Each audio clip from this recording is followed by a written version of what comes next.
Howdy folks, welcome to Katie Phillips Scrapbook Designs. I'm Katie, and today we're going to continue with a wedding album that I'm designing for a colleague of mine.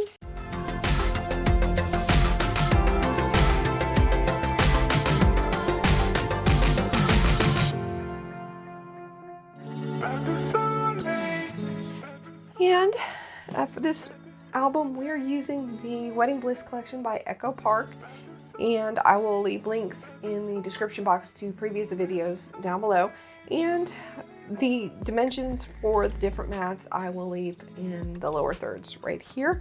I've got a little bit of post-nasal drip going on, so this is going to be mostly a fast forward video, and so now I'm going to put you guys on fast forward. Alright folks, actually today, instead of putting the dimensions in the lower thirds, I'm just going to do a voiceover. So the mats for that flap there at the bottom of the page, those are 7 1/4 by 5 3/4 overall.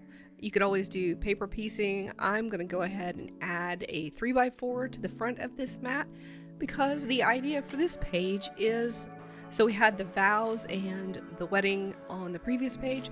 This is going to be for the wedding reception. So this is going to be all about celebration. And in looking back, I kind of wish that I had, well, I thought about double matting it, but there's not really a whole lot of extra room to double mat it.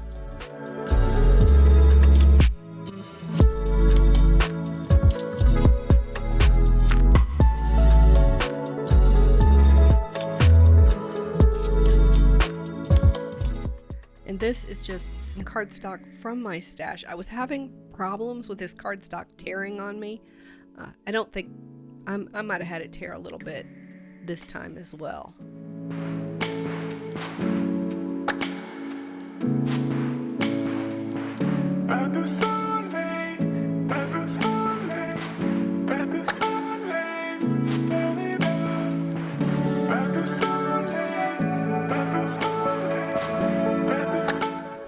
The mat size for this waterfall is 6 1/8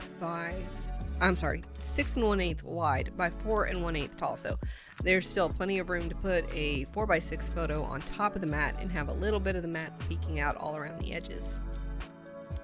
And I decided not to mat the flaps where it sticks down to the base. I was running low on pattern paper. In fact, this pattern paper here is one of the loose sheets that I had to buy from scrapbook.com because I was running low from the collection kit.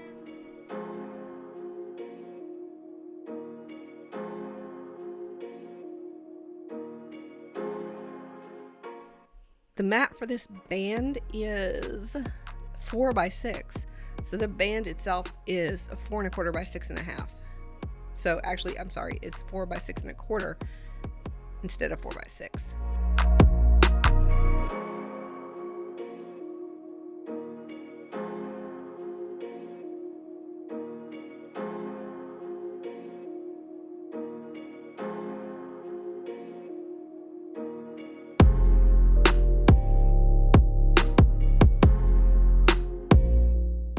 The mat for this tag, actually it's a photo mat, this is 6 1/4 by 6 because the mat is 6 1/2 by 6 1/4. I originally cut the mat to 6 1/2 inches squared, but it was just a little bit too tall to squeeze underneath the band because the band is 6 1/2 inches tall as well.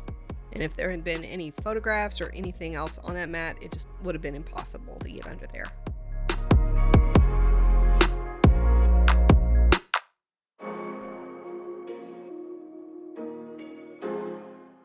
Now, that band was still looking a little plain even after I matted it, so I decided to go ahead and add some embellishments. And I want to pop them up a little bit so that I can slide a tag in and out of that Polaroid frame. So I'm just cutting up some chipboard. I cut the width of the chipboard down to about 1/8 of an inch, and then I'm just cutting strips of various lengths to go around 3 sides. And the glue was giving me fits, so I ended up using 1/8 inch double-sided tape to glue these down.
So since the last page's theme was about celebrating and the reception, this page is more or less about the honeymoon. So I grabbed one of the honeymoon themed embellishments and I'm just adding some foam squares to it.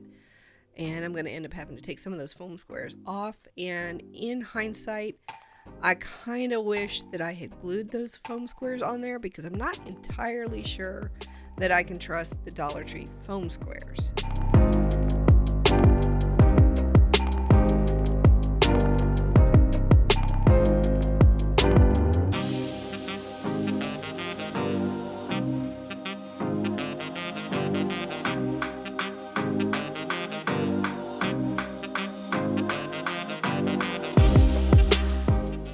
I don't remember what the dimensions of this tag are. I cut it down to fit inside that Polaroid frame, and I'm going to add some twine there, just baker's twine, so that they've got something to grab onto and pull it in and out.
I think that's going to be it for today's video. Don't forget to hit that like and subscribe. I release 2 videos every week, so if you'd like to see more videos about mini album construction, be sure and subscribe and ring the bell so that you get notified when I release new videos, and we will see you guys next time.